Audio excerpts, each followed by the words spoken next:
नमस्कार। तो चलिए आज समझते हैं जीवन के उस सबसे बुनियादी कोड को जिसके आधार पर हम सब बने हैं।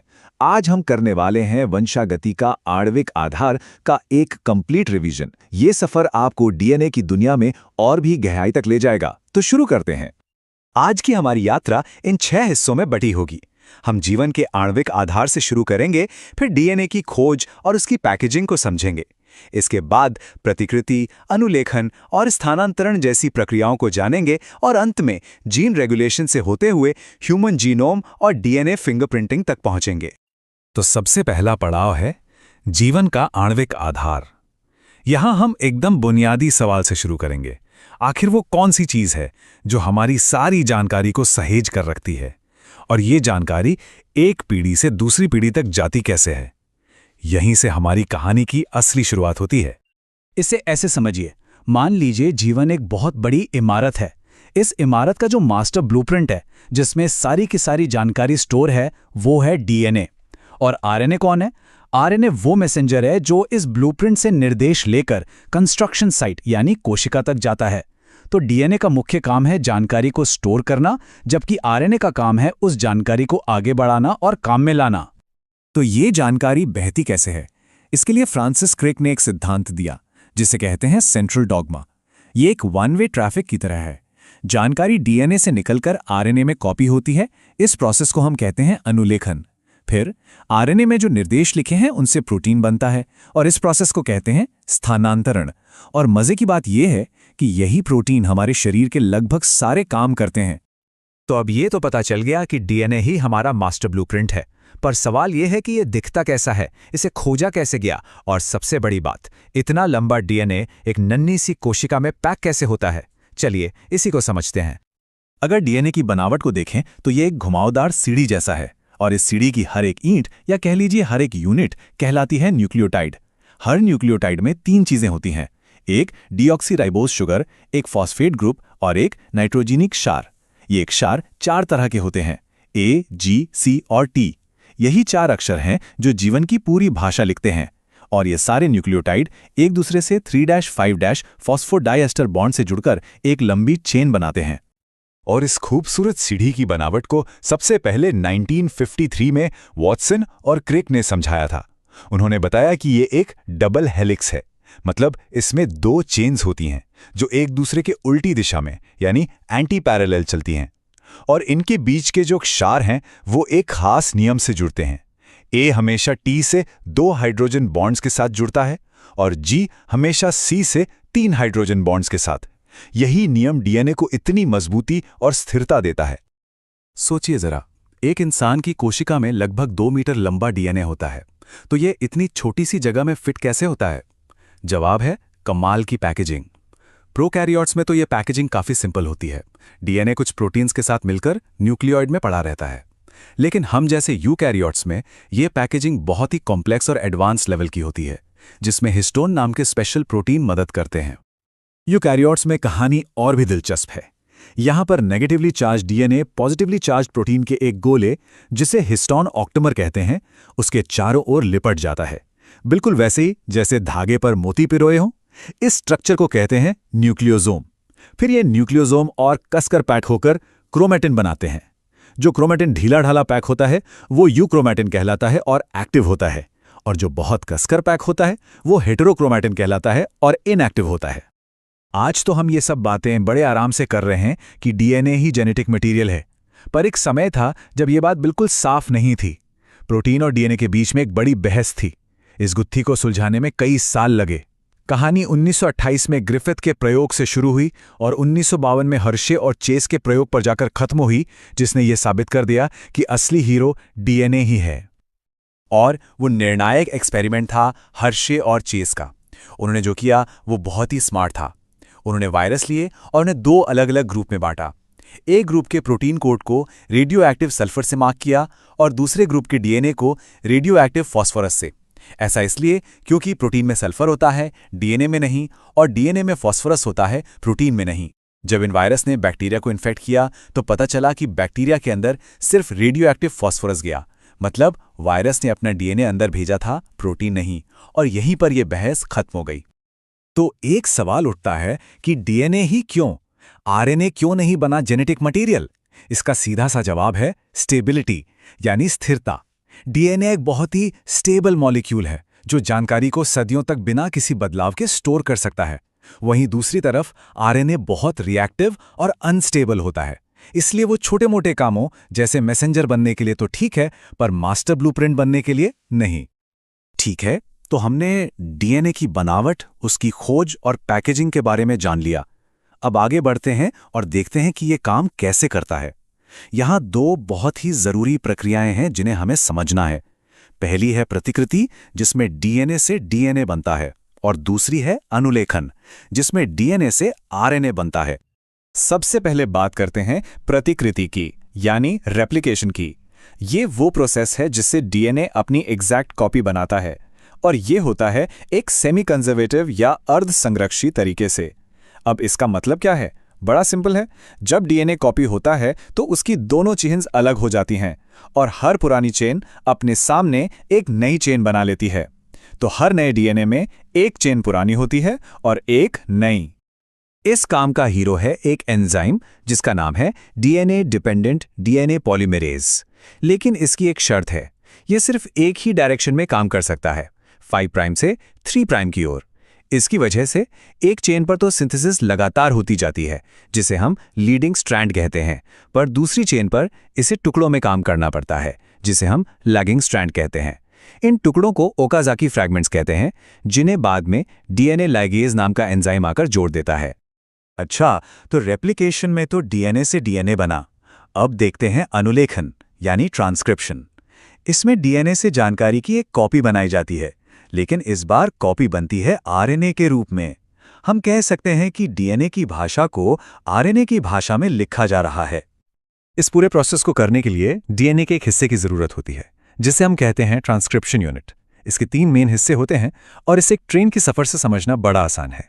प्रमोटर वो स्टेशन है जहां से आरएनए पॉलीमरेज नाम की ट्रेन शुरू होती है, स्ट्रक्चरल जीन वो ट्रैक है जिस पर ट्रेन चलती है, और टर्मिनेटर वो आखिरी स्टेशन है जहां यह सफर खत्म होता है। यूकैरियोट्स के जीन की कहानी थोड़ी और मजेदार है।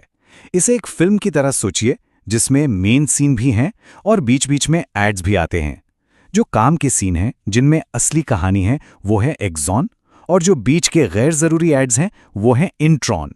तो अब सवाल ये है कि इन फालतू के एड्स यानी इंट्रॉन्स का क्या किया जाए। यहीं पर होती है एडिटिंग, जिसे कहते हैं mRNA प्रोसेसिंग। इसमें सबसे पहले स्प्लाइसिंग के जरिए सारे इंट्रॉन्स को काट कर निकाल दिया जाता है।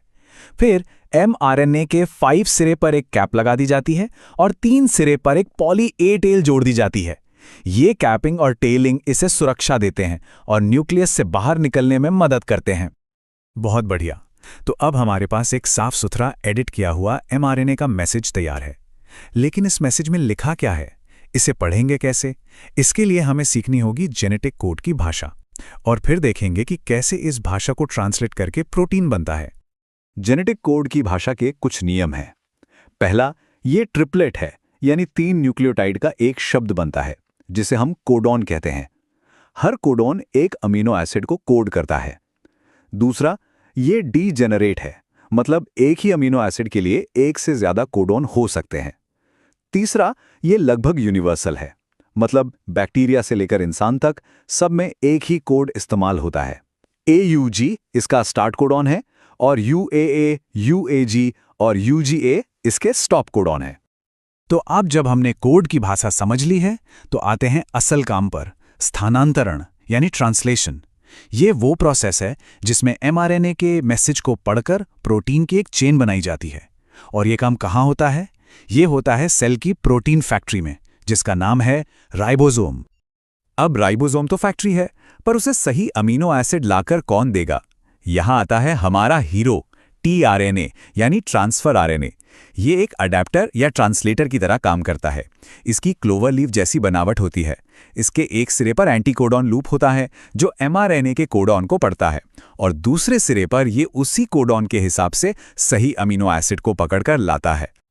अच्छा, हमारी कोशिकाएं बहुत स्मार्ट होती हैं। वो ऐसा नहीं करती कि सारे के सारे जीन को हर वक्त ऑन रखें। इससे तो बहुत एनर्जी वेस्ट होगी। वो ज़रूरत के हिसाब से जीन्स को ऑन या ऑफ करती हैं। इस जीन रेगुलेशन को समझने का सबसे क्लासिक उदाहरण है बैक्टीरिया में पाया जाने वाला लैक ओपेरॉन। तो इस लैक ओपेरॉन सिस्टम में कौन कौन से खिलाड़ी हैं, चलिए देखते हैं। एक होता है रेगुलेटरी जीन आई, जो एक रिप्रेसर प्रोटीन बनाता है। फिर होता है प्रमोटर पी, जहां आरएनए पॉलीमरेज जुड़ता है। फिर आता है ऑपरेटर ओ, जो स्विच की तरह काम करता है। और आखिर में होते हैं 3 स्ट्रक्चरल जीन्स Z, Y और A, जो लैक्टोज को पचाने वाले एंजाइम बनाते हैं। अब जरा देखिए इसका मैकेनिज्म। केस नंबर 1, जब लैक्टोज मौजूद नहीं है। इस सिचुएशन में जो हमारा रेगुलेटरी जीन आई है वो एक रिप्रेसर यानी दमनकारी प्रोटीन बनाता है। ये रिप्रेसर जाकर सीधा ऑपरेटर रीजन से चिपक जाता है। ये एक रोड ब्लॉक की तरह काम करता है जो आरएनए पॉलीमरेज का रास्ता रोक देता है। नतीजा, ट्रांसक्रिप्शन नहीं होता, यानी सिस्टम ऑफ है।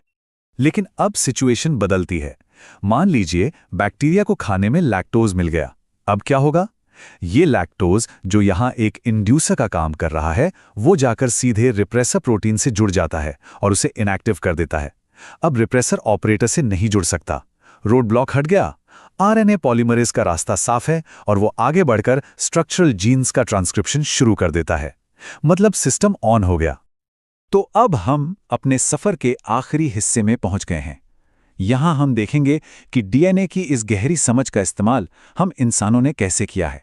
बात करेंगे 2 बहुत ही जबरदस्त एप्लीकेशंस की, ह्यूमन जीनोम प्रोजेक्ट और DNA fingerprinting. Human genome project एक बहुत बड़ा मेगा प्रोजेक्ट था जिसका मकसद था इंसान के पूरे जेनेटिक कोड को पढ़ना। और जब इसके नतीजे आए तो कई बातें हैरान करने वाली थीं। जैसे कि वैज्ञानिकों को लगा था कि इंसानों में 1 लाख या उससे भी ज्यादा जीन होंगे, पर पता चला कि हमारे अंदर सिर्फ लगभग 30,000 जीन ही हैं। और एक और चौंकाने वाली बात, हमारे पूरे जीनोम का 2% से भी कम हिस्सा है जो असल में प्रोटीन बनाता है। तो फिर बाकी का 98% डीएनए क्या है? क्या वो कचरा है? नहीं, बिल्कुल नहीं। अब हमें पता है कि इसका एक बड़ा हिस्सा जीन्स को रेगुलेट करने और दूसरे जरूरी कामों में लगा है। HGP ने हमारे डीएनए में करीब 14 लाख ऐसी जगहों को भी पहचाना जहां हम सब में सिर्फ एक सिंगल न्यूक्लियोटाइड का फर्क होता है। इन्हें SNPs यानी SNPs कहते हैं। यही वो छोटे छोटे वेरिएशंस हैं जो हमें एक दूसरे से यूनिक बनाते हैं और बीमारियों के प्रति हमारी संवेदनशीलता तय करते हैं। अब बात करते हैं डीएनए फिंगरप्रिंटिंग की। इसका बेसिक प्रिंसिपल क्या है? देखिए, हम सबका 99.9% डीएनए एक जैसा होता है, लेकिन जो 0.1% का फर्क है वही हमें यूनिक बनाता है। इसी फर्क में कुछ ऐसे सीक्वेंसेस होते हैं जो बार बार रिपीट होते हैं, जिन्हें VNTRs कहते हैं। हर इंसान में इन रिपीट्स की संख्या अलग अलग होती है, जो हमारा एक यूनिक जेनेटिक बारकोड बना देती है। तो ये यूनिक पैटर्न देखा कैसे जाता है? इसके लिए एक पूरी तकनीक है। सबसे पहले डीएनए को सैंपल से निकाला जाता है, फिर उसे स्पेशल एंजाइम से छोटे छोटे टुकड़ों में काटा जाता है। इसके बाद जेल इलेक्ट्रोफोरेसिस से टुकड़ों को साइज के हिसाब से अलग किया जाता है और सदन ब्लॉटिंग और हाइब्रिडाइजेशन जैसी तकनीकों से उस यूनिक बैंड पैटर्न को देखा जाता है। और इसका इस्तेमाल कहाँ होता है? सबसे कॉमन एप्लीकेशन तो हम सब ने फिल्मों और टीवी शोज में देखा है, फोरेंसिक साइंस। क्राइम सीन पर मिले खून, बाल या किसी भी सैंपल से क्रिमिनल की पहचान करना। और दूसरा बड़ा इस्तेमाल है पैटर्निटी टेस्टिंग में, यानी माता पिता और बच्चे के रिश्ते को साबित करने में। तो चलिए एक बार फटाफट से पूरे अध्याय को समराइज कर लेते हैं। हमने शुरू किया जेनेटिक मटेरियल से, जाना कि डीएनए इंफॉर्मेशन को स्टोर करता है और आरएनए उसे एक्सप्रेस करने में मदद करता है। फिर हमने सेंट्रल डॉगमा को समझा, डीएनए से आरएनए और आरएनए से प्रोटीन। हमने रेप्लिकेशन, ट्रांसक्रिप्शन और ट्रांसलेशन जैसी मुख्य प्रक्रियाओं को देखा। फिर समझा कि जीन एक्सप्रेशन को लैक ओपेरॉन जैसे सिस्टम से कैसे कंट्रोल किया जाता है, और आखिर में HGP और डीएनए फिंगरप्रिंटिंग जैसे एप्लीकेशंस को जाना। तो अंत में एक सवाल सबके लिए। हमने जीवन की भाषा यानी जेनेटिक कोड को पढ़ना सीख लिया है। अब हम धीरे धीरे उसे लिखने और एडिट करने की क्षमता भी हासिल कर रहे हैं। सोचिए, ये काबिलियत आने वाले समय में दवाइयों को और पूरी इंसानियत के भविष्य को किस तरह से बदल सकती है? ये एक बहुत बड़ा सवाल है। इसी सोच के साथ आज का ये रिवीजन यहीं समाप्त करते हैं।